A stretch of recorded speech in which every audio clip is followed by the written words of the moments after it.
This is the Easy Betting Show. My name is Easy, and today I am talking about college football week 3 picks, going over the best ones that I like for the best games that I like, not going through the whole slate. It's just so many games. A lot of fun to watch. For me, not a lot of fun to talk about for 2 hours. I'll leave that to somebody else. But yeah, going over my best picks for this weekend. Wasn't great last weekend. I don't have the graph for the units. I will make sure to have that next week. But we are still up positive on the college football season so far this year. So hoping to keep going with that and get some more units this weekend. There's a lot of good games this weekend. We have a couple of ranked matchups, which is always nice. Even though the AP rankings are absolutely ridiculous and a complete joke. I mean, how can you have I completely just lost my train of thought. Give me a second. I'll come back. Notre Dame. I wanted to say Michigan. I don't know why. Notre Dame loses to NIU, and they're ranked 18th. And Clemson, whose only loss is to number 1 ranked Georgia, and they're 22nd or 21st. It doesn't make any sense. It's just a popularity contest, and it's so stupid, which is what makes the 12-team playoff even better than the 4-team, because at least it's a little bit less of a popularity contest. But I don't know. Hopefully they fix a little bit of that. But the AP is absolutely ridiculous. Having Notre Dame ahead of all these. Notre Dame shouldn't be ranked. And I get they bumped NIU to the top 25, I guess, to make it look a little bit better, but it's still stupid. How do you have Notre Dame ranked after losing to NIU at home? It's absolutely ridiculous. But anyway, let me get to these picks. If you can't tell, I feel horrible tonight. Allergies are killing me. So this will probably be shorter than a couple of the other college picks shows that I have done so far. But that might be a good thing. Who knows? As long as we win money, it doesn't matter. Anyway, all right. So I have 12 picks for this show. Actually, I have 13 picks, 12 games. I'm picking 2 in one of the games that you'll see here shortly. And I'm just going to get right into it. The first game on the slate is Arizona State at Texas State. Arizona State is a 1.5 point favorite, minus 110 on the money line. This is basically a pick 'em. They're both minus 110 on the money line. The over-under is 59.5. This game is on Thursday. One of 2 games on Thursday, the only Thursday game I'm picking. I think this is going to be a great game. I'm really excited to watch this one. Both teams come into this game 2-0, and they're both looking pretty good so far this season.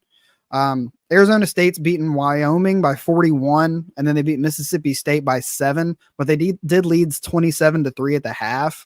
I don't think Wyoming is horrible. I don't think Mississippi State's all that good either. So these 2 wins don't really say a ton to me. The Mississippi State game kind of says more of a negative than it does a positive. I mean, you're up 27-3 at the half, and then it becomes a close game at the end. That's probably cause for a little bit of concern for Arizona State fans. On the other side, Texas State beat Lamar by 7, but they did allow 10 of those points in the last 4 minutes of the game. And then they just beat the hell out of UTSA 49-10 in week 2. And that was supposed to be close. The spread on that one was only like 1.5.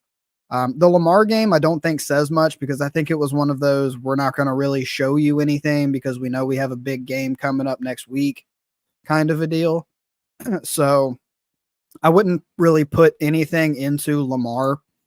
But the UTSA game, I think, speaks volumes. Like I said, it was supposed to be close. A lot of people had the Roadrunners in this game, and Texas State just came out and smacked them in the mouth. It wasn't close at all, and it was just pretty much nothing going on for UTSA.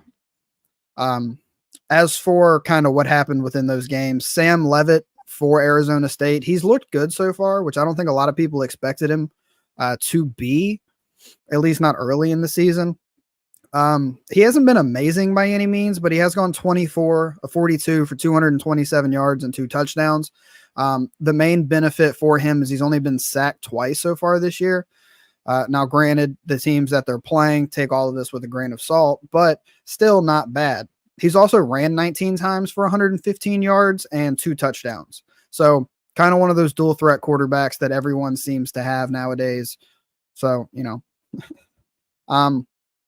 the leading receiver, though, for Arizona State is actually the running back, Kason Brown, which obviously is kind of weird, but granted, it is a very small sample size and only 2 games.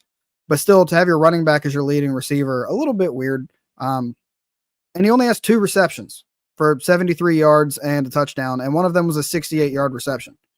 So Leavitt's throwing it to a bunch of guys when he does throw it, but they're mainly just relying on the ground game, mainly Cam Scatabo. Scatabo has been great since coming up from the FCS. He's ran the ball 44 times, 311 yards and a touchdown. He's averaging 7.1 yards a carry, which is absolutely nuts. Granted, once again, the teams that he's played against, but still 7.1 yards a carry against any team is impressive. So Arizona State's definitely going to rely on their run game, maybe not exclusively, but it's definitely going to be the higher percentage of what you see in this offense. Now, on the Texas State side, they're basically relying on JMU transfer Jordan McLeod. He was all conference for the Sun Belt last year, and he pretty much picked up on that again this year for Texas State. He's 39 of 57 for 547 yards and 5 touchdowns. He's also thrown 2 interceptions, but that's kind of a problem that he's had. He had it at JMU too. He does just tend to turn the ball over. It's something that you're just going to get with him. He's also only been sacked once, so kind of the same situation as Leavitt. And he's also run for 39 yards and 2 touchdowns as well. So you get a little bit of a dual threat with him too, but not nearly as much. He also has a solid receiving core that's helped him out. He's got Chris Dawn, Joey Hobart, Jadane Williams, Joel Wilson. So he can rely on a number of guys, and it's not just one guy that he's throwing it up to every single time, which helps him as well. And the running game has also been pretty good with Ismail Mahdi and Lincoln Pear, who have 182 yards on 37 carries and 133 yards on 17 carries each. And Pear also has 2 touchdowns on the ground as well. And specifically for the Bobcats on defense, they have 7 sacks so far in the season, which is a pretty big help for Texas State. It's not going to be huge, I don't think, in this game because, like I said, Arizona State will probably rely on the ground game a good bit. But if they fall behind or they get into a third down situation, that pressure is definitely going to be there for Texas State. But I think this game pretty much comes down to 3 factors. One, can Texas State control Scatabo? If they can't, then Arizona State's going to control the clock. They're going to control the possessions, and that definitely goes in their favor. If Texas State can control Scatabo and they make Leavitt drop back and that pressure can get to him, I think it's a completely different game. Number 2, Jordan McLeod, obviously. He's going to be slinging the ball. Can he not turn the ball over? If he has 2-3 picks, which he's capable of, then obviously Arizona State is going to run away with this with their ground game. If he cannot turn the ball over and keep performing like he has been the last 2 games, but also last year, then Texas State most likely wins. And then the third is Texas State's pressure. The more pressure that they can get, obviously, and this is with any team, so clearly, but with Texas State specifically, if they can just hold up Scatabo enough to where they are having to pass the ball, then the pressure will be huge for Texas State. And I think that gets them the win. So I'm taking Texas State money line here. Like I said earlier, minus 110. I'm putting 1.1 unit on it. I just think this is a great game for Texas State. I think it's going to be extremely close. So it's basically your 50-50 shot at who wins. And I think the pressure of Texas State's defense is going to be the ones that get them the win here. Next game that I'm talking about is Arizona at Kansas State. Kansas State is 7.5 point favorites. They're minus 245 on the money line. Arizona's plus 198 on the money line, and the over-under is 59.5. Both of these teams are 0-2 against the spread so far this year, and both had kind of unexpected outcomes last week too. Kansas State almost lost to Tulane, and they probably should have lost to Tulane. They got bailed out by a fumble that they returned for a touchdown on just a really stupid play by Mensa for Tulane. And Arizona also struggled against Northern Arizona, only winning 22-10. But that game was extremely close up until like the fourth quarter. So they had a very good chance of losing that game too. Now, again, in Arizona's case, this could be another one of those samples of we're not going to really show anything because we know we got Kansas State next week. But maybe not as much because that was week 2 as opposed to like your first game of the season. So I don't really know in that instance, but it is a possibility, of course. I think this is a bounce back game for Arizona, though, and I think the offense will look a lot better. Noah Fafita's thrown for almost 600 yards this year and 5 touchdowns, and he's relied mainly on McMillan, who is an incredible receiver for him. And they grew up together, so of course they're going to have that great chemistry. And I think they're going to kind of fit it back together this week against Kansas State. But Kansas State's pass defense is also pretty bad. They gave up over 300 passing yards to Tulane. So as much as I think Arizona is going to be able to move the ball again, their defense is not going to help them out very much, I don't think. And then on the other side, Kansas State's offense is built on running the ball. I don't trust Avery Johnson at all to throw, but he's good in the run game. And Giddens, their running back, who's rushed for almost 250 yards already in 2 games, they're going to attack the ground game a lot in this game, especially because Arizona's rush defense isn't very good. So I think the combinations of these two offenses going against the weaknesses of the defense, the strong points of these offenses are the weaknesses of the defenses they're going up against. So I think there's going to be a ton of points in this one, and I'm betting the over 59.5 at minus 110, 1.1 units on that one. Next game that I'm talking about is LSU at South Carolina. LSU is minus 6.5. The minus 258 on the money line. South Carolina is plus 210 on the money line, and the over-under is 49.5. Now, as we've seen in the last 2 games, LSU's defense is still bad. It gave up 21 points last week to Nichols. I mean, that's just not good for any Power 5 school. And they didn't look good against USC in the second half either. So kind of 2 games, small sample size, but they just don't really look that good. Now, the Gamecocks, though, don't have a very good offense either. They put up 250 yards of offense, and Lenoris, I don't know, Sellers seems to be finding his footing with this team, especially last week. He did look a little bit better, but they're still not great. They are about as average as you can be. And I do not trust South Carolina's offense. Now, their defense does seem pretty decent, though.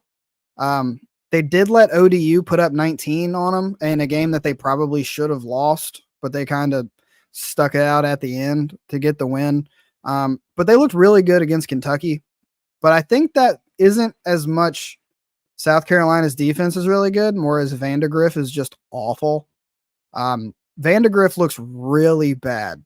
And I don't think he's going to be Kentucky's starting quarterback through the entirety of the season. I don't think you can allow that to happen as the coach.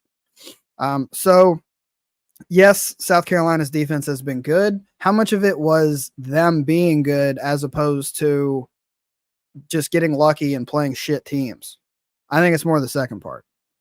So I think LSU's defense probably let South Carolina stay in this game longer than they are supposed to be in the game. But I think they pull away late with Nussmeier getting some help from his receivers. Kyron Lacey probably going to have a good game. I would bet him to score a touchdown, even though I can't because I'm in Virginia, which sucks. But I'd probably bet Kyron Lacey touchdown. And yeah, I just think the spread's too small here. I think LSU wins by a touchdown at least, probably wins by 10. LSU minus 6.5, minus 124. So I have 1.3 units on this one. The next one is a team that I love to bet on. North Texas at Texas Tech. Texas Tech is 9.5 point favorites, minus 360 on the money line. North Texas is plus 280 on the money line, and the over-under is 69.5. And this seems like a fairly easy bet to me. North Texas is averaging 43.5 points a game in their first 2.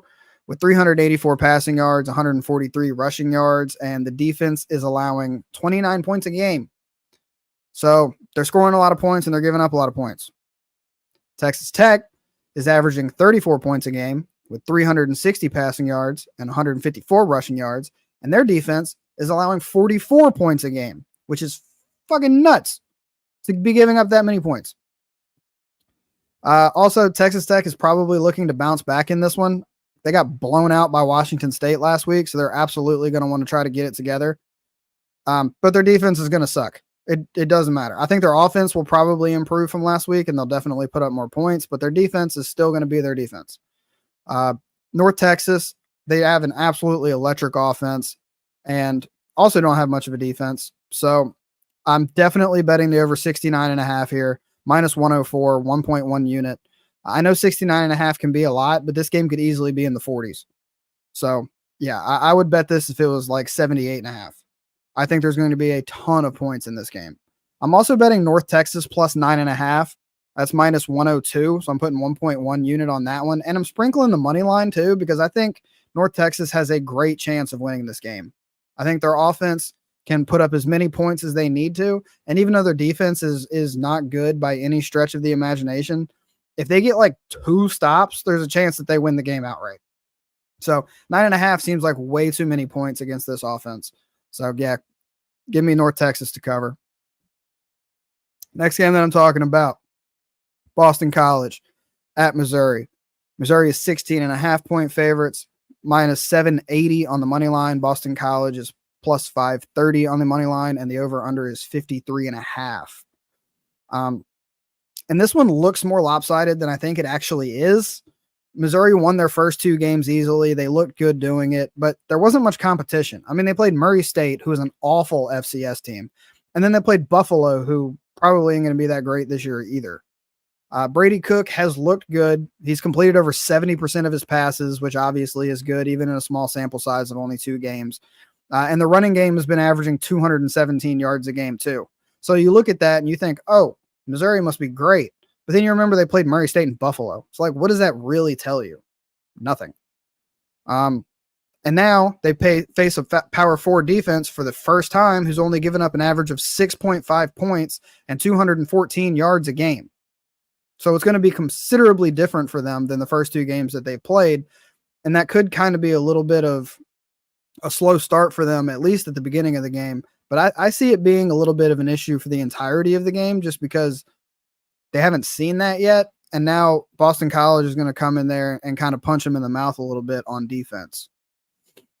On the other side, Boston College, they beat Florida State, obviously, who, you know, at the time, everybody was thinking, oh, yeah, it's Florida State. But now Florida State's just become a big question mark. So nobody really knows what the hell's going on there. So was that a good win? Was it not? We don't really know. And then they just leveled Duquesne, who, like, obviously, so that doesn't really tell you shit either. So we don't really know much about Boston College, but what we do know is they have a really good run game. They average almost 300 yards a game on the ground, which is crazy. And Castellanos has also been pretty good throwing the ball, but he'll also be going up against a substantially better defense than he's seen so far this year as well. But I do think Castellanos is better than people gave him credit for coming into this season. And I do think that the offense helps them stay afloat in this game. I think Missouri wins, but 16.5 just seems too high for me. I think Mizzou probably wins by 10. So I'm going to take Boston College plus 16.5, minus 110. I'm putting 1.1 unit on that one as well. Next game that I'm talking about is Oregon at Oregon State, the Civil War. Going to be a great game. Oregon is 16.5 point favorites, minus 750 on the money line. Oregon State is plus 520 on the money line, and the over-under is 50.5. Obviously, Oregon hasn't looked good this year, at least on the score sheet. They've put up big numbers, though, especially the offense. I mean, Dylan Gabriel, even though he's kind of had a weird year, and a lot of that probably due to the pressure that the O-line has given up, the O-line has looked really bad for Oregon. Dylan Gabriel has like 2 seconds back there before he's having to run out of pressure or just getting sacked. And I think that's a major problem for the Ducks offense this year. And I think it's probably going to be a problem for them for the majority of the season too. But That being said, they are still putting up some pretty big numbers. So Oregon State's defense will have to kind of lock down or just get a lot of pressure, which with this O line is entirely possible in this game. Oregon State hasn't really played anyone this year. They beat up on Idaho State and San Diego State. So, they haven't really had to do much to look good, but they have looked good. They also seem to have a great run game, though. And on Oregon's defense, the problem that they've seemed to have is the rush defense. I mean, they let Ashton Jeanty go nuts last week. Now, he is probably one of the better running backs in college football this year. He's incredible. But Oregon's rush defense probably had something to do with that a little bit too. So if Oregon State's run game can do what Boise State's run game did last week, then I would say there's a very good chance that they win this game. Maybe not win, but definitely cover. So I'm taking Oregon State plus 16.5. That's minus 118. I'm putting 1.2 units on that one. Next one I'm talking about is Tulane at Oklahoma. Oklahoma is 14.5 point favorites, minus 600 on the money line. Tulane is plus 425 on the money line, and the over-under is 46.5. Now, Tulane probably should have won last week against Kansas State, but they turned the ball over late, like I've already talked about, on a really stupid play. They should have won that game. They absolutely should have won that game. And we covered, if you watched last week, we covered that spread, but the money line would have been even better. So, what can you say? And then on the other side, Oklahoma, they could have lost last week against Houston. They did not look good. And Jackson Arnold hasn't looked good in both games they've played this season. He just hasn't really been able to do much. Tulane's offense, though, is pretty good and probably should be good in this one, too, if they don't turn the ball over like they did twice last week, especially in that stupid spot. And their defense hasn't been bad either, at least against the pass. On the ground, they gave up 215 rushing yards, so that's going to be an issue. But with Arnold not looking great right now at QB, the Sooners will probably focus on the run game, which will eat up clock and eat up possession time. And Tulane can score quickly. So as long as Tulane doesn't turn the ball over and they keep pace with the offense, I think they absolutely cover this number. I don't know if they're a live dog here. Maybe sprinkle like very lightly on the money line. But I do like Tulane plus 14.5, minus 122. So I'm going to put 1.3 units on that one. The next one, Ole Miss at Wake Forest. Ole Miss is 22.5 point favorites, minus 2,000 on the money line. Wake Forest is plus 980 on the money line, and the over-under is 63.5. I'm not going to talk a lot about this one. This one just seems pretty easy to me. Ole Miss hasn't really played anyone yet. I know that, but they look like they're going to have one of the best offenses in college football this year. And Wake just gave up 31 points to UVA, losing to UVA. Any team that loses to UVA, unless them score 31 points, is not good. Bottom line. So I think Ole Miss rolls here. I think Jackson Dart has a great game. Bet his numbers if you're in a state where you can bet player props. I think he has a great game here. And yeah, Ole Miss minus 22.5, minus 110, 1.1 units. To me, that's probably the easiest bet of the slate. I just think this is an absolute blowout. I really do. Next game, Hawaii at Sam Houston. Sam Houston is minus 4.5 on the spread, minus 192 on the money line. Hawaii is plus 158 on the money line, and the over-under is 50.5. I know Sam Houston screwed us last week for those that watched. They got blown out by UCF. Turns out UCF's a pretty good team. KJ Jefferson and that run game that they have is electric, and Sam Houston could do nothing with it. But they play an entirely different team this week in Hawaii, and Hawaii hadn't looked very good. They beat Delaware State by 21 in their first game, but they were like 48-point favorites or something like that. And after they only beat Delaware State by 21, everybody had a bunch of excuses for them. They didn't show anything and this and that. And then they went to play UCLA and they were up 10-0 at the half, but then they struggled in the second half and lost 16-13. And that kind of had everybody questioning, well, did they save stuff against Delaware State, or are they actually just not that good? I think they're actually just probably not that good. On top of that, they're really bad away from home. They've lost 11 of their last 12 games on the road.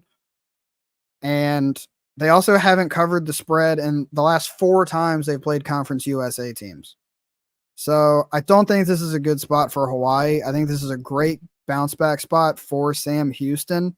Like I said, I know they got just wrecked by UCF last week, but I think this is a good bounce back spot for them. And even in that game against UCF where they got just leveled, they still had almost 300 yards of offense, and they were 5 of 12 on third down. So there were bright spots in that bad game. So yeah, I think Sam Houston covers here. I think they easily cover here. I'm surprised the number is this low, to be honest. But yeah, Sam Houston minus 4.5, minus 110, 1.1 unit on that one. I only got 3 games left. So almost done. Next game, Indiana at UCLA. Indiana is 3.5-point favorites, minus 156 on the money line. UCLA is plus 130 on the money line. The over-under is 46.5.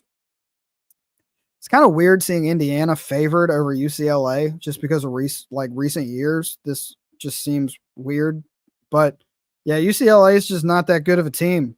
I mean, they probably should have lost to Hawaii if Hawaii just wasn't bad. They've also turned the ball over twice. They also got 3 turnovers themselves, but that's because Hawaii sucks. They only went 4 of 13 on third down attempts. They only had 47 rushing yards in the game. They're just not that good. And a lot of that's probably to do with the whole coaching situation, Chip Kelly leaving like right before the season starts and all of that. So yeah, they have excuses, but it's still rough. On the other side, Indiana has looked really good so far this year. Granted, they've played FIU and Western Illinois, but they've beaten the hell out of them. I mean, they won last week 77-3 against Western Illinois, and they had over 700 yards of offense in one game. It's nuts. Both the run game and the pass game has looked good so far. Rourke has been slinging it around. He's got a slew of receivers that he can throw to. It just Indiana seems to be on a great pace. And Cignetti's a hell of a coach. As a JMU fan, I know what Cignetti can do. Yeah, he's a weird dude, but he's a great coach. He seems to be already have the team behind him up in Indiana. And even with UCLA coming off of their bye week, I just think this Indiana offense is going to be too much for them. I don't really understand why this spread's only 3.5. I was expecting more of like a touchdown. And Ethan Garbers, UCLA's quarterback, he turns it over. So that could make it even uglier.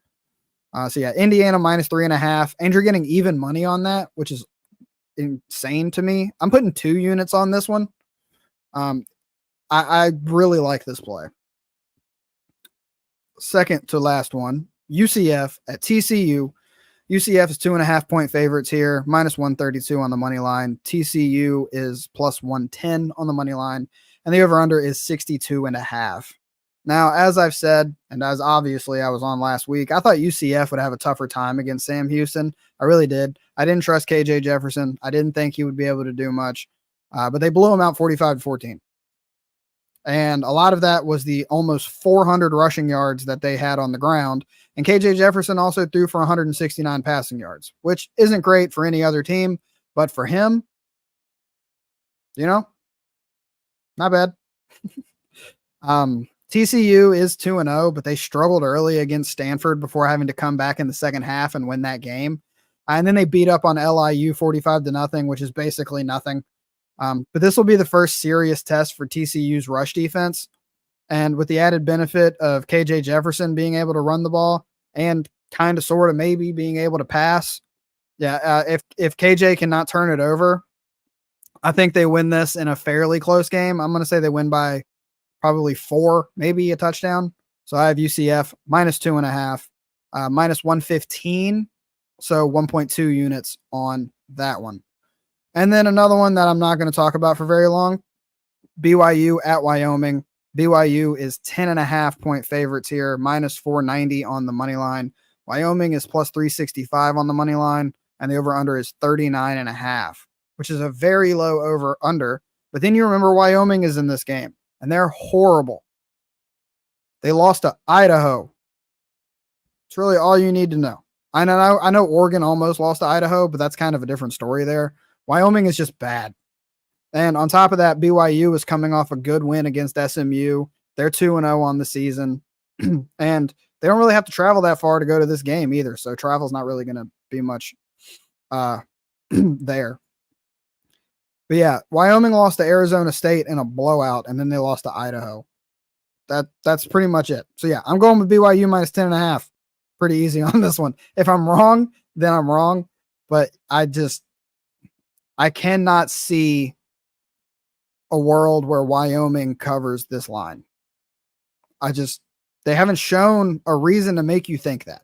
So BYU minus 10.5, minus 115. And that's it. That's all I got for this one. I appreciate y'all hanging out with me. I know this probably was kind of fast paced, but sorry. I'll do better in the next one. I just don't feel good. But anyway, make sure you like and subscribe for me. It helps me out a lot. Tell your friends to watch the video, get their bets in. It's important. And yeah, tomorrow, NFL picks. So make sure you catch that one too. Appreciate y'all hanging out with me. I'll see y'all in the next one.